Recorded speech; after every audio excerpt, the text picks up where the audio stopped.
할렐루야. 오늘 사도신경으로 예배 시작하겠습니다. 전능하사 천지를 만드신 하나님 아버지를 내가 믿사오며 그 외아들 우리 주 예수 그리스도를 믿사오니 이는 성령으로 잉태하사 동정녀 마리아에게 나시고 본디오 빌라도에게 고난을 받으사 십자가에 못 박혀 죽으시고 장사한 지 사흘 만에 죽은 자 가운데서 다시 살아나시며 하늘에 오르사 전능하신 하나님 우편에 앉아 계시다가 저리로서 산 자와 죽은 자를 심판하러 오시리라. 성령을 믿사오며 거룩한 교회와 성도가 서로 교통하는 것과 죄를 사하여 주시는 것과 몸이 다시 사는 것과 영원히 사는 것을 믿사옵나이다. 아멘. 할렐루야. 사랑과 은혜가 충만하신 하나님, 오늘도 새벽의 말씀을 통해서 우리에게 나아갈 길과 은혜를 주시며 감사합니다. 오늘도 우리의 시작부터 잠들 때까지 주님께서 우리와 동행하여 주시옵고 하나님의 일을 함께 이루어가는 주님의 동역자로 그리고 믿음으로 걸어갈 수 있는 복된 삶을 인도해 주시옵소서. 함께 하실 주님께 감사드리며 사랑이 많으신 예수님의 이름으로 기도합니다. 아멘. 우리 찬송가 465장 주 믿는 남 위에 찬양할 건데 제가 이 매일 성경에 나와 있는 찬송가대로 하는데 이게 너무 제가 음이 안 붙어서 오늘 MR로 틀면서 같이 찬양하도록 하겠습니다.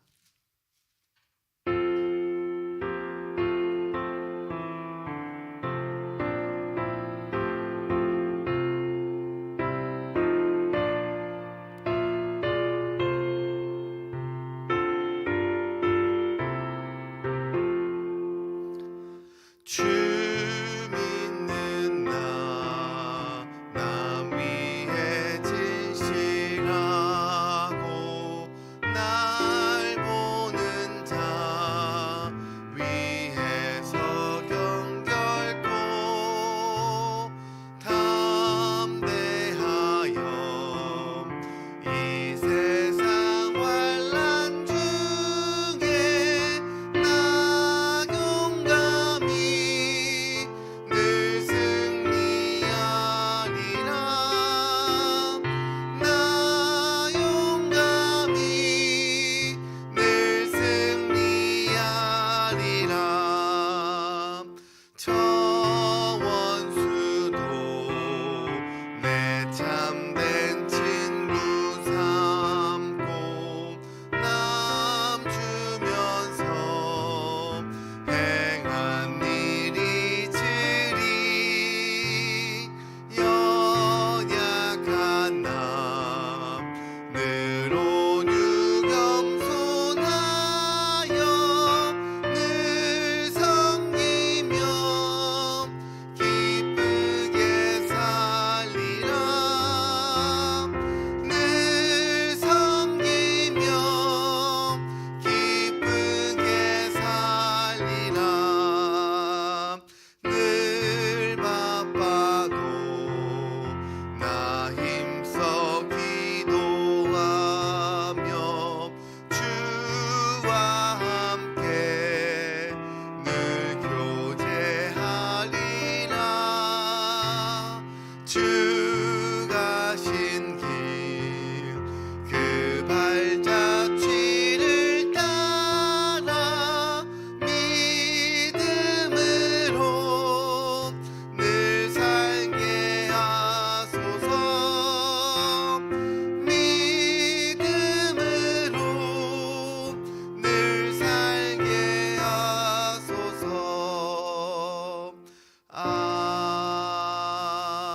아멘.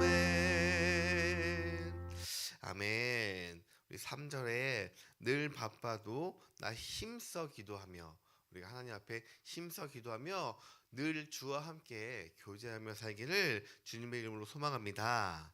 우리 오늘 함께 나눌 말씀은 누가복음 7장 1절부터 17절까지의 말씀, 우리 한 절씩 교독하시고 우리 17절 함께 합독하도록 하시겠습니다. 누가복음 7장 1절부터 17절까지 말씀입니다. 제가 먼저 1절 읽겠습니다. 예수께서 모든 말씀을 백성에게 들려주시기를 마치신 후에 가버나움으로 들어가시니라. 예수의 소문을 듣고 유대인의 장로 몇 사람을 예수께 보내어 오셔서 그 종을 구해 주시기를 청한지라.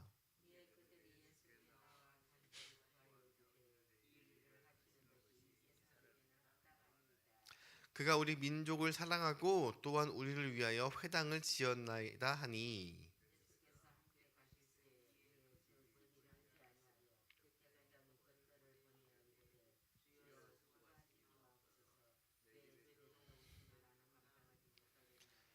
그러므로 내가 주께 나아가기도 감당하지 못할 줄을 알았나이다. 말씀만 하사 내 하인을 낫게 하소서.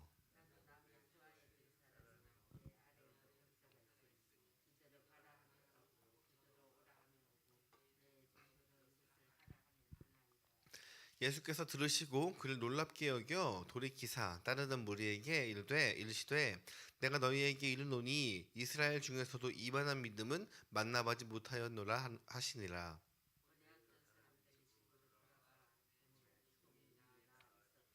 그 후에 예수께서 나인이란 성으로 가실새 제자와 많은 무리가 동행하더니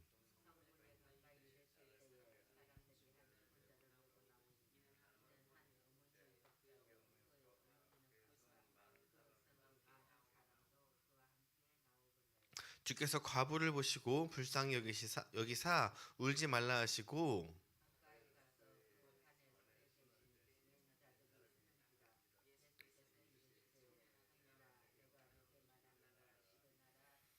죽었던 자가 일어나 앉고 말도 하거늘 예수께서 그를 어머니에게 주시니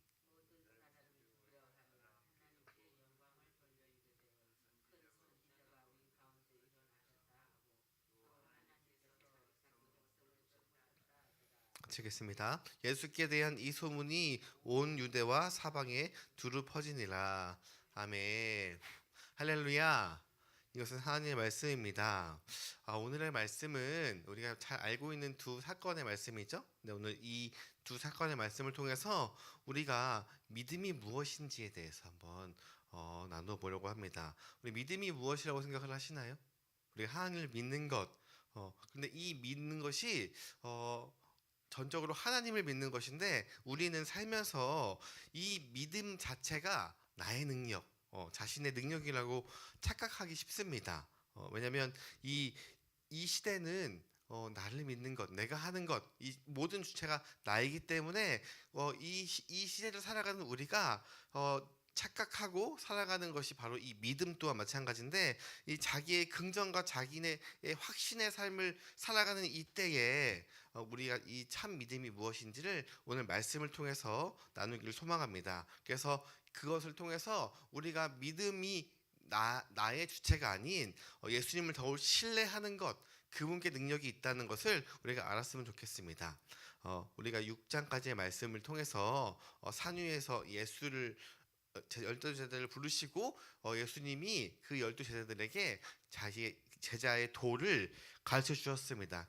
모든 가르침이 끝나고 이제 예수와 제자들이 이제 가버나움이라는 곳으로 들어가면서 이제 두 사람을 만나면서 오늘의 이야기가 시작이 됩니다. 우리 1절을 보시면 예수께서 모든 말씀을 백성에게 들려주시기를 마치신 후에 가버나움으로 들어가시니라. 이제 들어갈 때에 이 장에 어떤 백부장의 사랑하는 종이 병들어 죽게 되었더니 우리가 여기는 항상 읽을 때 그냥 읽지만 사실 여기서 이 두 가지 단어가 서로 상충되는 게 있어요. 그게 뭐냐면 종과 사랑하는 우리가 종을 사랑할 수 있죠. 성경에도 그런 인물들이 나오죠. 근데 이게 흔치 않은 일이라는 것입니다. 왜냐하면 이때의 종은 어떠한 개념이냐면 그냥 물건의 개념이에요. 물건의 개념. 그 물건을 지금 사랑하기서 죽게 되었다는 것입니다. 아마 우리가 이 종을 이토록 소중하게 여겼던 이유는 알 수 없지만 뭐 여러 가지가 있겠죠. 이 종이 맡은 일이 굉장히 중요하거나 많은 유익을 끼쳤거나 이럴 수도 있습니다. 그러나 중요한 것은 뭐냐면 그 종이 어떠한 일을 감당하든지 이 종을 사랑하는 백부장이 있다는 것입니다. 그래서 3절에 예수의 소문을 듣고 유대인이 장로 몇 사람을 예수께 보내어 오셔서 그 종을 구해 주시기를 청한지라.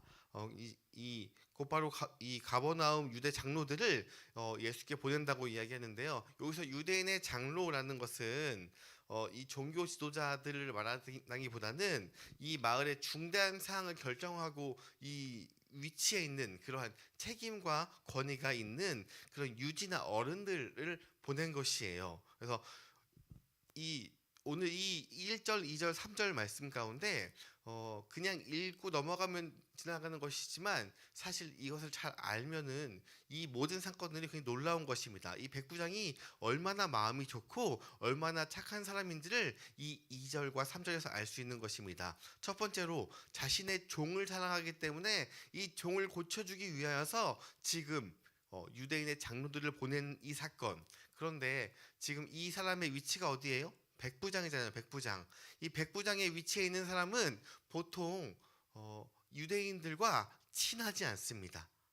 화목하지 않습니다. 그 위치에 있는 사람들은. 그런데 지금 굉장히 우호적이라는 것을 알고 있습니다. 그래서 이 종을 구해주기를 청한 것이 누구냐면 유대인의 장로들인 것입니다. 그만큼 지금 우호적인 관계에서 있는 것입니다. 그래서 4절에 이에 그들이 예수께 나와 간절히 구하여 이르되 이 일을 하는 것이 이 사람에게는 합당하나이다. 지금 이 장로들이 와서 이 종을 고쳐주기를 희망하는데 그 일을 하는 것이 지금 이 백부장에게는 합당한 사람입니다. 그러니까 한마디로 반드시 오셔서 고쳐줘야 하시며 그리고 그렇게 은혜를 베푸시기에 충분히 합당한 사람이 이 백부장입니다 라고 이야기하는 것이에요. 이것은 이 백부장에 대한 존경과 그리고 이 백부장이 얼마나 이 유대 사람들에게 친밀하고 친하고 이 모든 성품에서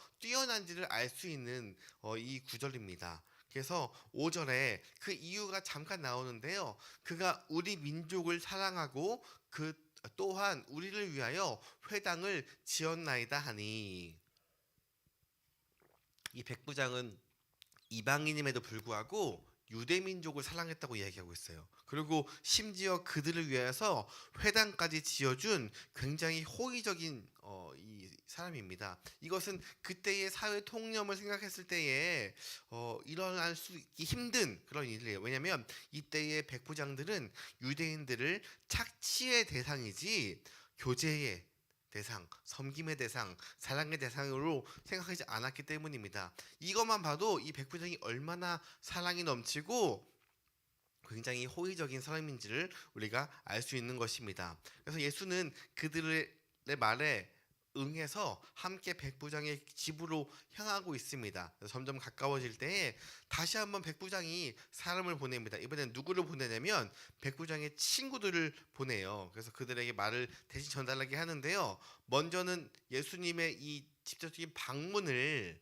상당히 부담을 느끼고 있는 것입니다. 6절을 보시면 예수께서 함께 가실새 그 집에 멀지 아니하여 백부장의 벗들을 보내어 이르되 주여 수고하지 마옵소서. 내 집에 들어오심을 나는 감당하지 못하겠나이다. 지금 예수가 이 종을 고치기 위해서 오고 있는데, 그런데 여기서 그 집이 멀지 아니하여, 그렇게 먼 거리도 아닌데도 불구하고 지금 백부장이 예수가 우리 집에 오는 것을 내가 감당하지 못하겠습니다 라고 해요. 이것은 지금 1절부터 5절까지의 이 백부장의 성품이나 혹은 한 행위에 비해서 굉장히 모순적인 내용들입니다. 지금 2절, 3절, 4절, 5절에서 계속 이 사회 통념상 우리가 생각하는 것에 반하여서 모순적인 행동들을 계속해서 보여요. 왜냐하면 백부장은 사람을 호의적이고 사랑으로 다스리고, 그리고 내가 충분히 착취를 할 수 있음에도, 내가 충분히 권력을 휘두를 수 있음에도 불구하고 그것을 하지 않은 사람인데, 지금 예수를 지금 집까지도 오지 않게 한 것, 오셔서 충분히 먹을 것과 나눌 것과 할 수 있는데도 불구하고 그것을 하지 않았어요. 그러면서 뭐라고 이야기하냐면, 주여 나는 주님이 오심을 감당하지 못하겠나이다. 한마디로 나는 주님께서 이렇게 오셔서 우리 집에 오는 게 그럴 만한 가치가 없는 사람이다라고 이야기합니다. 여기서 주여 수고하지 마시옵소서. 이미 요때 예수님을 주라고 이야기해요. 이것을 굉장히 예수님을 한없이 높이는 그러한 의미 있는 것입니다. 사실 이 귀하게 이 종을 사랑하고 종을 귀하게 여기는 것을 이 백부장이 희망했다면 예수님의 방문을 지금 열렬히 환영해야 되는데 그렇지 않고 지금 정중히 거절하고 있는 것입니다. 그리고 이 입술로 고백한 이 말에 지금 예수님을 포함한 많은 사람들이 굉장히 놀랐습니다. 그래서 예수님께서 나올 수도 없는 이것을 통해서 굉장히 놀란 예수님을 볼 수 있는데요. 7절을 보시면 그러므로 내가 주께 나아가기도 감당하지 못할 줄을 알았나이다. 말씀만 하사 내 하인을 낫게 하소서. 8절에 나도 남의 수하를 든 사람이요 내 아래에도 병사가 있으니 이더러 가라 하면 가고 저더러 오라 하면 오고 내 종더러 이것을 하라 하면 하나이다. 지금 백부장이 말씀만 하소서 그러면 내 하인이 반드시 나을 것입니다 라고 이야기하고 있어요. 이 백부장은 예수님의 이 권위에 대해서 남다른 이해를 가지고 있어요. 왜냐하면 지금 백부장의 직업은 뭐냐면 군인이에요. 군인. 이 군인은 철저히 상명하복 명령에 충분히 그 어떤 적진이라도 출정하라라고 하면은 그것을 감당하고 나아가는 그러한 명령 속에서 살고 명령을 받고 내리는 그 삶에 익숙해진 이 사람이에요. 그러니까 이 예수님의 신적인 권위를 명확히 이해하고 인정했기 때문에 그냥 치유도 명령만으로 가능한 일이라고 믿었습니다. 그래서 말씀만 하사 이 말씀을 뜻하는 이 로고스는 이 백부장에게 반드시 이루어질 명령 그 자체였던 것이에요. 그러니까 예수님이 오셔서 그 어떠한 퍼포먼스, 그 어떠한 행위를 해야 나는 것이 아니라 그냥 그 말을 하면 낫는다. 이것이 바로 이 백부장의 이 사고 방식이었고요. 그리고 그만한 큰 믿음이었습니다. 그래서 이 백부장의 이 고백을 통해서 들으신 예수님도 굉장히 놀랐습니다. 그래서 무리들 중에서 이스라엘 중에서 이만한 믿음을 찾지 못했다고 지금 예수님께서 선언하고 있습니다. 우리 9절 말씀에 예수께서 들으시고 그를 놀랍게 여겨 돌이키사 따르는 무리가 에게 이르시되 내가 너에게 이르노니 이스라엘 중에서도 이만한 믿음은 만나보지 못하였노라 하시더라. 이 말씀은 이 이방인이었던 이 백부장의 이 믿음의 진정성을 인정함과 동시에 지금 이 청중인 이스라엘에게도 지금 이러한 동일한 믿음을 원하신다는 선언이에요. 우리에게도 이러한 믿음을 원하십니다.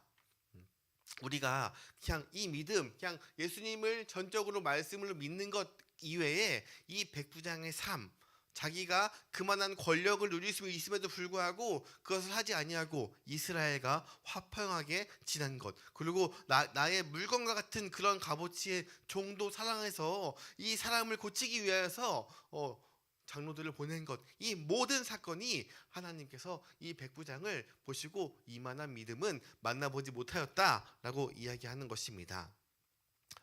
이 사건을 통해서 예수를 어떤 존재로 믿느냐는 이 믿음을 강조하고 있어요.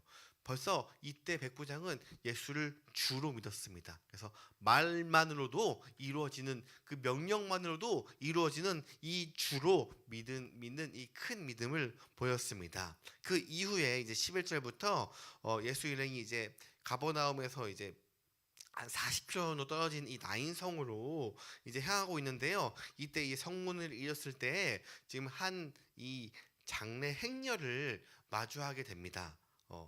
사람들이 관을 메고 성 밖에 나오는데 이때 한 과부의 독자 하나밖에 없는 이 아들을 보았습니다. 그래서 이 과부가 독자를 잃었다는 것, 과부가 남편이 없는 사람이 과부잖아요. 이 과부가 독자 하나밖에 없는 아들을 잃었다는 것은 이 과부에게 가진 모든 것을 잃은 것과 마찬가지인 것입니다.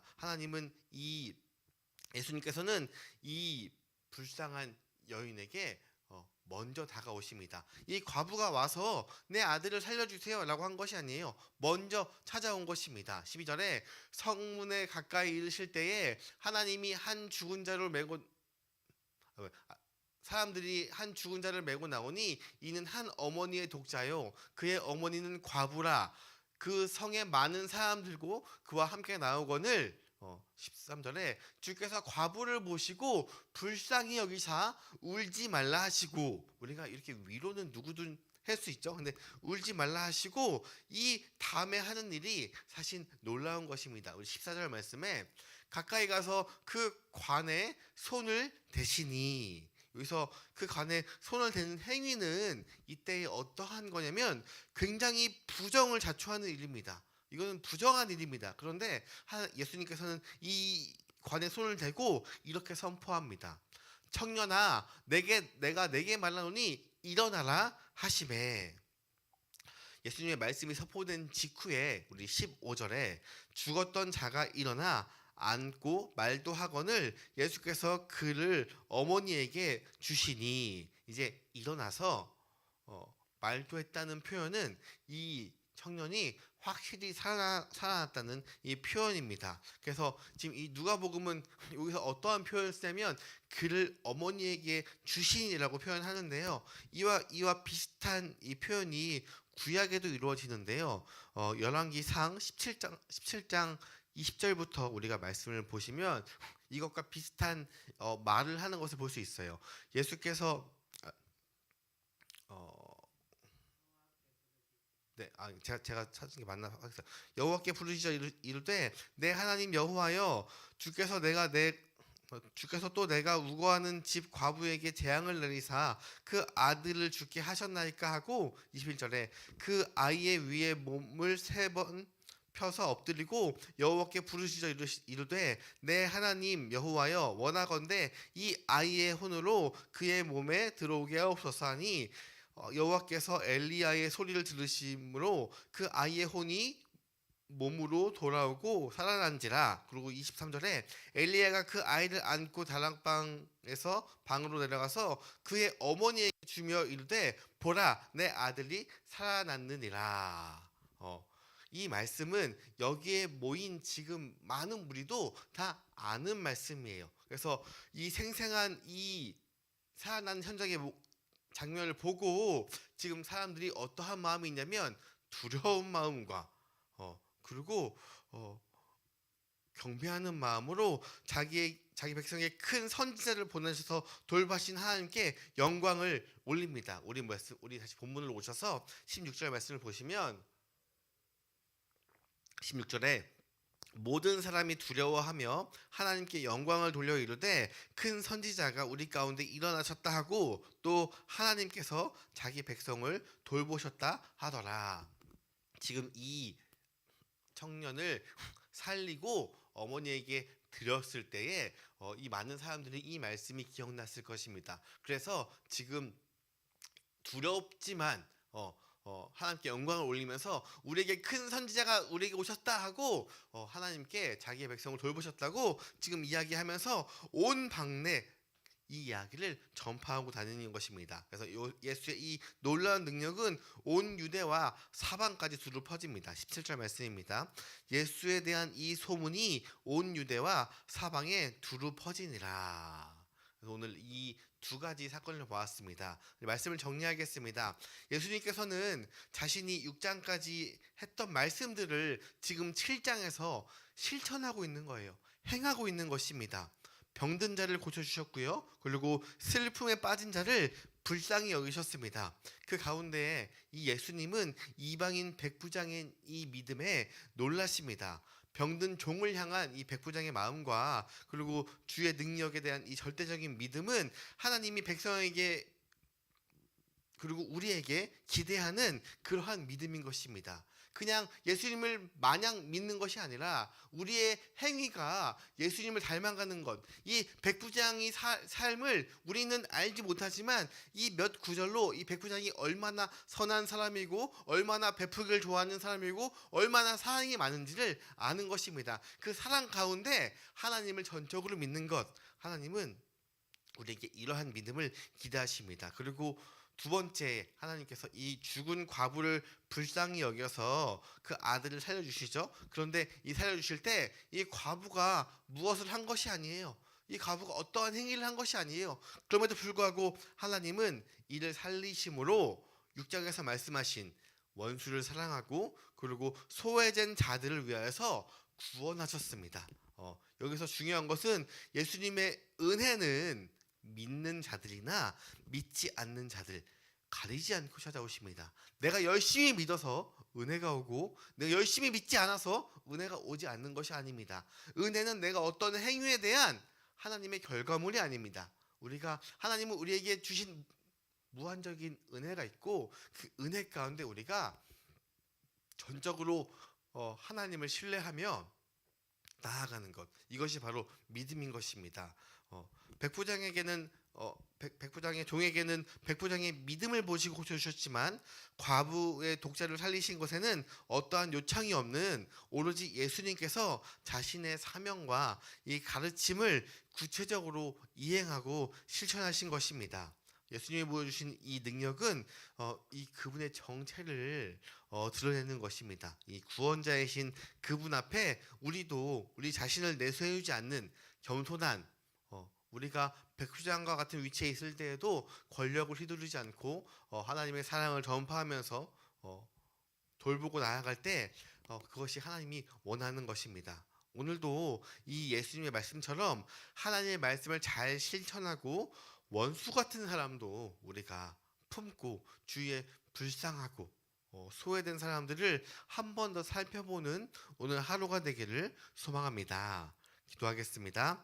하나님 감사합니다. 하나님 오늘 두 가지의 사건을 통하여서 하나님이 어떻게 일하시고 그리고 그것들 가운데 어떠한 것을 원하시는지를 우리 말씀을 통해 배웠습니다. 우리가 하나님의 능력을 받기 위해서 우리가 어떠한 행위를 하는 것이 아니라 하나님께서 우리 모두에게 은혜를 주시고 우리를 인도하십니다. 그 과정 가운데 우리의 믿음을 보신다고 하셨는데 이 믿음이 나의 주체가 아니라 전적인 하나님을 신뢰하고 하나님의 능력을 우리가 믿고 나아가는 것입니다.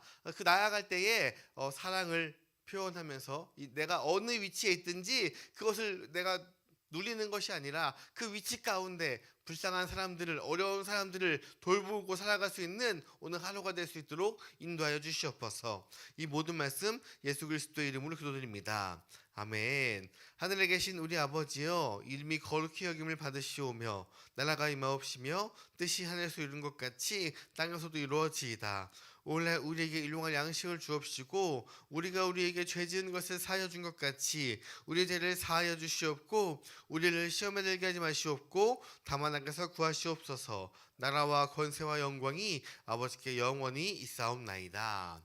아멘. 우리 기도 제목 나누겠습니다. 오늘부터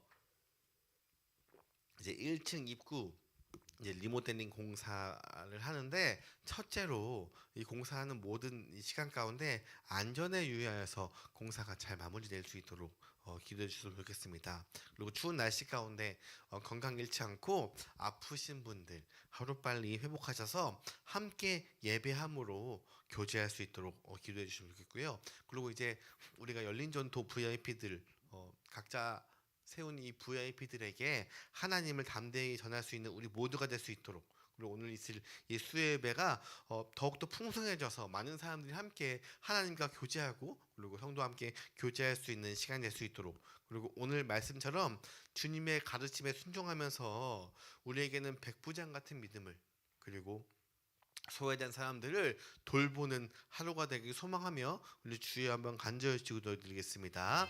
주여